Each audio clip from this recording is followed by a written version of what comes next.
সালমান শাহের মৃত্যু, শাবনূরকে নিয়ে চাঞ্চল্যকর তথ্য ফাঁস। ফের তুমুল চর্চা শুরু হয়েছে ঢাকাই সিনেমার দর্শকপ্রিয় নায়ক সালমান শাহের মৃত্যুকে ঘিরে। বিশেষ করে তার মৃত্যুর ঘটনায় আদালতের নির্দেশে হত্যা মামলা দায়ের করায় চলচ্চিত্র ও দর্শক মহলে তুমুল জলঘোলা হচ্ছে।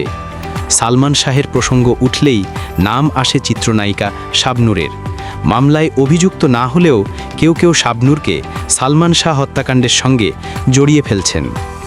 এদিকে শাবনূরকে নিয়ে চাঞ্চল্যকর তথ্য ফাঁস করলেন সালমান শাহের এক সময়কার কাছের বন্ধু ও বিনোদন সাংবাদিক দুলাল খান।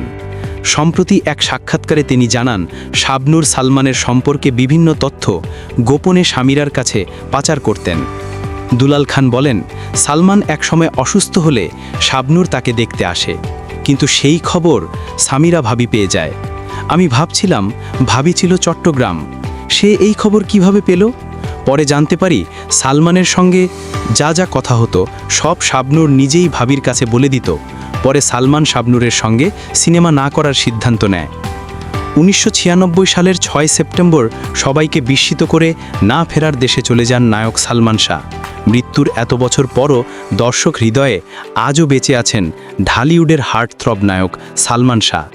এতদিন এ মৃত্যুকে অপমৃত্যু বলে উল্লেখ করেছে একাধিক তদন্ত কমিটি, তবে সব তদন্তেই এড়িয়ে চলা হয়েছে সত্যকে। যে কারণে দীর্ঘ 29 বছর পর অভিনেতা সালমান শাহের অপমৃত্যু মামলা রূপ নিয়েছে হত্যা মামলায়।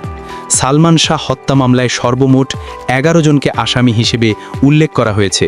হত্যা মামলায় প্রধান আসামি নায়কের সাবেক স্ত্রী সামিরা হক।